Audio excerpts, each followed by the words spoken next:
মুহররম, সফর, রবিউল আউয়াল, রবিউস সানি, জুমাদাল আউয়াল, জুমাদাস সানি, রজব, শাবান, রমাদান, শাওয়াল, জিলকদ, জিলহজ, 12 মাসের নাম। জেনে রেখো, মনে রেখো ওহে মুসলমান, বলে জেনে রেখো, মনে রেখো। মুহররম, সফর, রবিউল আউয়াল, রবিউস সানি, জুমাদাল আউয়াল, জুমাদাস সানি, রজব, শাবান, রমাদান, শাওয়াল, জিলকদ, জিলহজ, 12 মাসের নাম। জেনে রেখো, মনে রেখো ওহে মুসলমান, জেনে রেখো, মনে রেখো ওহে মুসলমান। নবীজির সামনে যখন মাহের শাবান উপস্থিত হতো, আল্লাহ নবী কি করতেন? রাসূল করিম সাল্লাল্লাহু আলাইহি ওয়াসাল্লামের কাছে আহাব্বু শুহুরে ইলা রাসূলিল্লাহি সাল্লাল্লাহু আলাইহি ওয়াসাল্লাম, নবী করিম সাল্লাল্লাহু আলাইহি ওয়াসাল্লামের কাছে পছন্দনীয় মাসসমূহের মধ্যে নফল রোজার জন্য অন্যতম একটা মাস ছিল মাহে শাবান। বলুন সুবহানাল্লাহ। আম্মা জান আয়েশা রাদিয়াল্লাহু তাআলা আনহা বলেন, রাসূল করিম সাল্লাল্লাহু আলাইহি ওয়াসাল্লাম শাবান মাসে এমন ভাবে তিনি রোজা রাখা শুরু করতেন, মনে হতো আল্লাহর নবী আর রোজা বাদ দেবেন না। বলুন সুবহানাল্লাহ। আবার এমন ভাবে তিনি বাদ দিতেন, মনে হতো আল্লাহর নবী আর রোজা রাখবেন না। এর মানে পুরো মাসব্যাপী যদি নবীজি রোজা রাখতেন, তাহলে ওই রোজাগুলো উম্মতের জন্য ফরজ হয়ে যেত, আমাদের জন্য আবশ্যক হয়ে যেত। বিদায় রাসূল করিম সাল্লাল্লাহু আলাইহি ওয়াসাল্লাম এই পছন্দনীয় মাসে আল্লাহর নবী বেশি বেশি রোজা রাখতেন। বলুন সুবহানাল্লাহ। এমনকি হাদিসের মধ্যে এসেছে, রজব শাহরুল্লাহ, রজব মাস কার মাস? আল্লাহর মাস। আর নবীজি শাবানকে নিজের দিকে নিসবত করে বলেছেন, ওয়া শাবানু শাহরি, শাবান মাস হলো আমি নবীর মাস। ও রমাদানু শাহরা উম্মতি, আর রমাদান হচ্ছে আমার উম্মতের মাস। বলুন সুবহানাল্লাহ। এই জন্য এই যে টাইম শাবান মাস, এটা হলো ইবাদত বন্দেগীর মাস। শাবান শব্দের অর্থ কি? শাবান শব্দের অর্থই হলো শাখা প্রশাখা। এই মাসে যারা বেশি বেশি ইবাদত করবে, রিয়াজত করবে, নফল রোজা রাখবে, মহান রব্বুল আলামিন শাখা প্রশাখা নিয়ে ওই বান্দাকে তিনি সওয়াব দান করবেন। বলুন সুবহানাল্লাহ। কিন্তু আমরা সুযোগ বুঝে ইবাদত করি, সিজন বুঝে আমরা ইবাদত করি, কিন্তু মুমিন সিজন বুঝে কখনো ইবাদত বন্দেগী করে না। কারণ মুমিন জানে, আমরা তো জানি আমাদের বাহ্যিক একটা চোখ, এই দুইটা, কথা বলেন ঠিক না? এই বাহ্যিক চোখ যদি অসুস্থ হয়ে যায়, মেডিসিনের মাধ্যমে আবার রিকভার করা সম্ভব, কিন্তু অন্তরের চোখ যদি নিভে যায়, এটার মধ্যে বাতি জ্বালানো অনেক কঠিন কাজ, কথা বলেন ঠিক না? কিন্তু ইবাদতই পারে মানুষের অন্তরের সেই লাইট, অন্তরের সেই আলো, অন্তরের সেই নূরকে প্রস্ফুটিত করতে। বলুন সুবহানাল্লাহ। এজন্য আমরা আজকে সাহাবায়ে কেরাম কিরকম প্রস্তুতি নিতেন, কিরকম ইবাদত করতেন, এর সম্পর্কে জানার প্রয়োজন আছে কিনা? দেখেন, রাসূল করিম সাল্লাল্লাহু আলাইহি ওয়াসাল্লামের একটা আদতে মুবারাকা ছিল। যেমন সকালবেলা দিলকুশ বাজারে আপনি আসলেন, একজন মুসলমানের সঙ্গে আপনার সাক্ষাৎ হলো, কি দিবেন? গালি দিবেন না সালাম দিবেন? আচ্ছা, একজন দোকানদার সকালবেলা যদি কোনো বাজে কাস্টমারও পায়, তারপরেও তো তার সাথে সে বাজে ব্যবহার করে না, কথা বলেন ঠিক না? কারণ সকালটা শুরু হচ্ছে, সবাই একটু গুরুত্ব সহকারে সকাল কি করে শুরু করে। আমার নবীর একটা আদতে মুবারাকা ছিল, নবীজি যখন সকালবেলা সাহাবায়ে কেরামদেরকে পেতেন, সালাম বিনিময়ের পর আল্লাহ নবী সাহাবীকে জিজ্ঞাসা করতেন, তোমার রাতটা কেমন করে অতিবাহিত হয়েছে? বলুন সুবহানাল্লাহ। সকালটা কেমন কেটেছে? যেমন আরবিতে বলা হয় সাবাহাল খের, শুভ সকাল, কথা বলেন ঠিক না? তো আমরাও তো জিজ্ঞাসা করি সবাইকে পেলে সালামের পর যে সকালটা কেমন হলো, রাতটা কেমন কাটলো। আর আনাস রাদিয়াল্লাহু আনহু আন্না নবী সাল্লাল্লাহু আলাইহি ওয়াসাল্লাম, হযরত আনাস রাদিয়াল্লাহু তাআলা আনহু বলেন, নবী করিম সাল্লাল্লাহু আলাইহি ওয়াসাল্লামের সাথে লাকিয়া রাজুলান ইউকালু লাহু হারিসা ফি বাদি সিক্কাতিল মদিনা। হযরত হারিসা রাদিয়াল্লাহু তাআলা আনহুর সঙ্গে মদিনা মুনাওয়ারার একটা গলির মধ্যে আল্লাহর নবীর সাক্ষাৎ হলো। বলুন সুবহানাল্লাহ। যারা মদিনা জিয়ারত করেছেন দেখবেন মদিনার মধ্যে অনেক গলি আছে, কথা বলে ঠিক না, গলি গলি গলি গলি। তো একটা গলির মধ্যে হযরত হারেসা রাদিয়াল্লাহু তাআলা আনহুর সঙ্গে আমার নবীর সাক্ষাৎ। রাসূল করিম সাল্লাল্লাহু আলাইহি ওয়াসাল্লাম সাহাবীকে জিজ্ঞাসা করলেন, কাইফা আসবাহতা ইয়া হারেসা। আমার নবীজি বললেন, হারেসা রে, তোমার সকালটা আজকে কেমন করে অতিবাহিত হলো, কিরকম তুমি সকালটাকে অতিবাহিত করেছো, কি করে চলে হারেসা। হযরত হারেসা রাদিয়াল্লাহু তাআলা আনহু বললেন, আসবাহতা মুমিনান হাক্কা ইয়া রাসূলুল্লাহ ইয়া হাবিবাল্লাহ। একজন মুমিন যেরকম তার সকালকে অতিবাহিত করে, ঠিক ওই রকম আমি আমার সকালকে অতিবাহিত করেছি, বলুন সুবহানাল্লাহ। এই কথার মধ্যে হিকমত আছে কিনা একটা আওয়াজ বলুন। একজন মুমিন, তাহলে এখন আপনাদের মধ্যে প্রশ্ন আসলো, মুমিন কিরকম সকাল অতিবাহিত করে? মুমিন কি ফজরের নামাজ পড়ে না না পড়ে ঘুমায়? একটা আওয়াজ বলেন। পড়ে ঘুমায়। কারণ মুমিন জানে বরকতের মূল মোমেন্ট এবং সময় হচ্ছে ফজরের সময়। আল্লাহ নবী উম্মতের জন্য দোয়া করেছেন ওই টাইমে, আল্লাহুম্মা বারিক লি উম্মতি ফি বুকুরিহা। আল্লাহ আমার উম্মতকে আপনি বরকত দান করেন সকালবেলা, জুড়ে বলুন সুবহানাল্লাহ।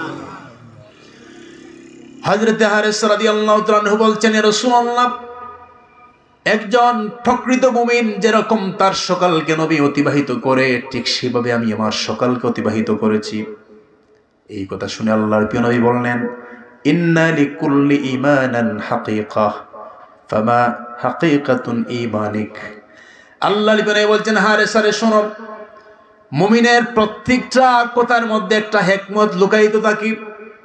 তুমি চমৎকার একটা হিকমতওয়ালা কথা আমার সামনে উপস্থাপন করেছো রে হারেসা। একটু তুমি ব্যাখ্যা করে বলো তোমার সকালটা আজকে কিরকম অতিবাহিত হয়েছে, বলুন সুবহানাল্লাহ।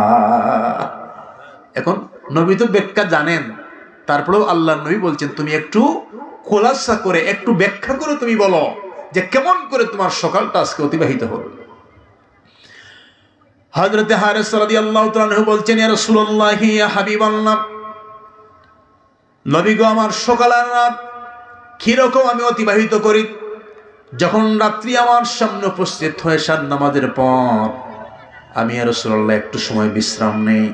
বিশ্রাম নেওয়ার পর সারাটা রাত ফজরের পূর্বক্ষণ পর্যন্ত আল্লাহ পাকের ইবাদতের মধ্যে আমি আমার রাতকে কাটিয়ে দেই, বলুন সুবহানাল্লাহ।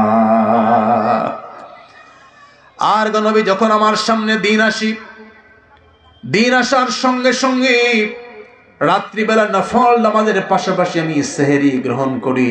আর দিনের বেলা ইয়া রাসূলুল্লাহ আল্লাহ পাকের সন্তুষ্টির জন্য আমি রোজা অবস্থায় আমার দিনকে অতিবাহিত করি, বলুন সুবহানাল্লাহ।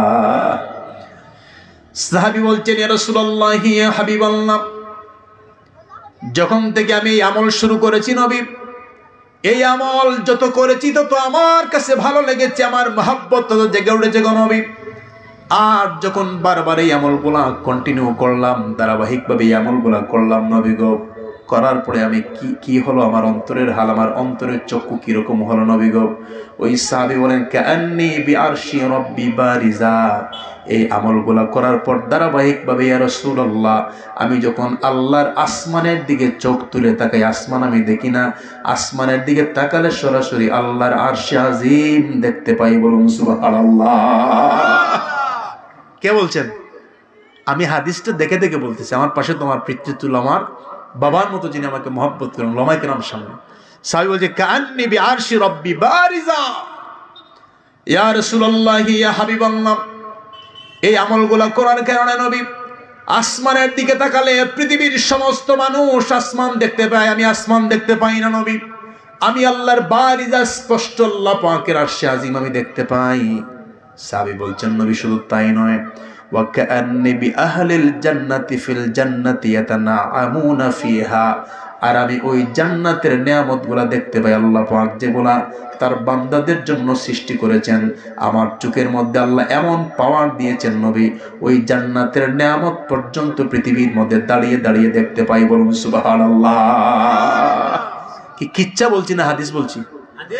হাদিস। না মিলে মুঝে পকড় লো, না मिले मुझे पकड़ लो, मिल जाए मेरा कोई शिकवा नहीं है, আল্লাহ কি ইবাদত পকড় লো। কথা বলে ঠিক না?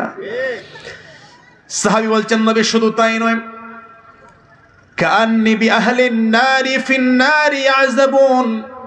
আর যখন আমি জমিনের দিকে তাকাই নবী, আমি আল্লাহ পাকের জাহান্নামের আযাবগুলো আমি আমার চোখ দ্বারা দেখতে পাই। বলুন সুবহানাল্লাহ।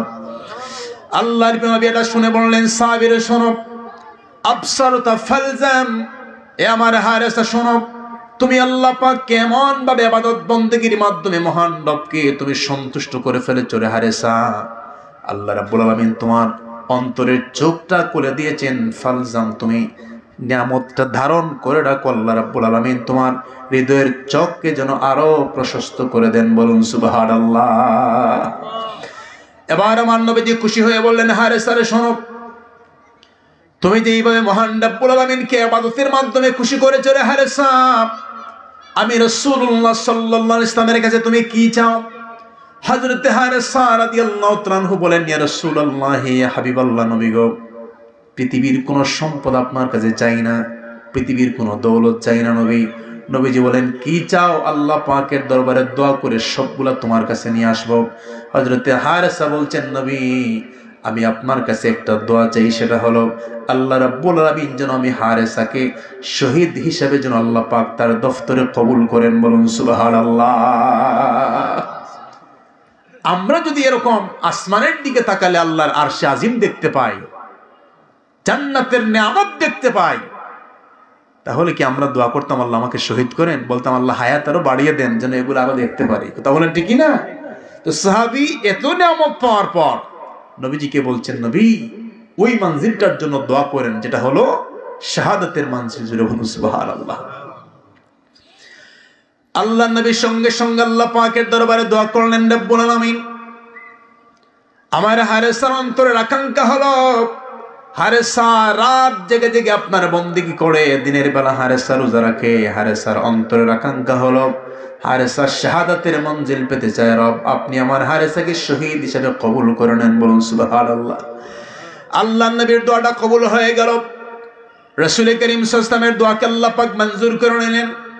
এর এক মাস পর হযরত হারেসা ইবনে মালিক রাদিয়াল্লাহু তাআলা আনহু জিহাদের ময়দানে চলে গেলেন। জিহাদের ময়দানে গিয়ে সাহাবী শাহাদাত বরণ করলেন। শাহাদাত বরণ করার পরে হারেসার মা নবীজির কাছে দৌড়ে দৌড়ে সে বলছেন, ইয়া রাসূলুল্লাহ, ইয়া হাবিবাল্লাহ, আমি শুনেছি নবী আমার হারেসা নাকি শাহাদাত বরণ করেছি। জান্নাতের পাখি হয়ে হারেসা জান্নাতের মধ্যে চলে গেছি। রাসূল করিম সাল্লাল্লাহু আলাইহি ওয়াসাল্লাম হারেসার মায়ের চেহারার দিকে নবীজি তাকিয়ে তাকিয়ে দেখলেন, হারেসার মায়ের দুইটা চোখ থেকে জর্জর করে পানিগুলা জমিনের মধ্যে পড়ে যায়। আর হারেসার মা কান্না করে করে বলেন, ইয়া রাসূলুল্লাহ, আমি আমার হারেসাকে নবী এতই ভালোবাসি, এতই মহব্বত করি গো নবী, আমার হারেসা আমাকে ছাড়া থাকতে পারে না, আমিও আমার হারেসাকে ছাড়া থাকতে পারি না গো নবী। আমার হারেসা কোথায় চলে গেল ইয়া রাসূলুল্লাহ? রাসূল করিম সাল্লাল্লাহু আলাইহি ওয়াসাল্লাম বলছেন, হারেসার মা, একটু তুমি ধৈর্য ধারণ করো। হারেসার মা বলছেন, ইয়া রাসূলুল্লাহ, ইয়া হাবিবাল্লাহ, আমার হারেসা জান্নাতের মেহমান হলো নাকি অন্য কোথায় চলে গেল? আজকে যদি আমি শুনি আমার হারেসা জান্নাতের বাইরে কোনো জায়গায় চলে গেছে নবী, তাহলে জীবন ভর হারেসার মায়ের চোখের পানি কখনো শুকাবে না। বলুন সুবহানাল্লাহ। আর যদি শুনি আমার সন্তান জান্নাতের মধ্যে চলে গেছে নবী, তাহলে আমি আপনার দরবারে অঙ্গীকার করলাম আর কোনোদিন আমার হারেসার জন্য আমি কান্না করব না। বলুন সুবহানাল্লাহ। আল্লাহর রাসূলরা শুনে রাসূল করিম সাল্লাল্লাহু আলাইহি ওয়াসাল্লাম অশ্রুসিক্ত হয়ে গেলেন। আমার নবীজি দুইটা চোখ থেকে জর্জর করে পানিগুলা জমিনের মধ্যে পড়া শুরু হয়ে গেল। অনেকক্ষণ আমার নবীজি নিশ্চুপ থাকলেন, নবীজি কোনো কথা বললেন না। কিছুক্ষণ পর হারেসার মা বলছেন, ইয়া রাসূলুল্লাহ, ইয়া হাবিবাল্লাহ, আমি আপনাকে বললাম হারেসা কোন জায়গায় আছে, আপনি নীরবতা পালন করলেন, কোনো কথা বলছেন না ইয়া রাসূলুল্লাহ। আমার নবীজি মাথাটা উপরের দিকে তুলে বললেন, হারেসার মা গো, শোনো, জান্নাত কিন্তু একটা নয়, দেখতে হবে তোমার হারেসা আল্লাহর কোন জান্নাতের বাসিন্দা হয়েছে। বলুন সুবহানাল্লাহ। কিছুক্ষণ আমার রাসূল উপরের দিকে তাকানো অবস্থায় হঠাৎ আল্লাহর নবী চেহারা মুবারকটা হারেসার মায়ের দিকে ঘুরিয়ে নবীজি বলছেন, ওয়াল হারিসু ফিল ফিরদাউসিল আলা, হারেসার মা গো, শান্তি হয়, বাড়িতে তুমি চলে যাও, তোমার হারেসাকে রব্বুল আলামিন জান্নাতুল ফিরদাউসের আলা মাকাম তিনি দান করে দিয়েছেন। বলুন সুবহানাল্লাহ।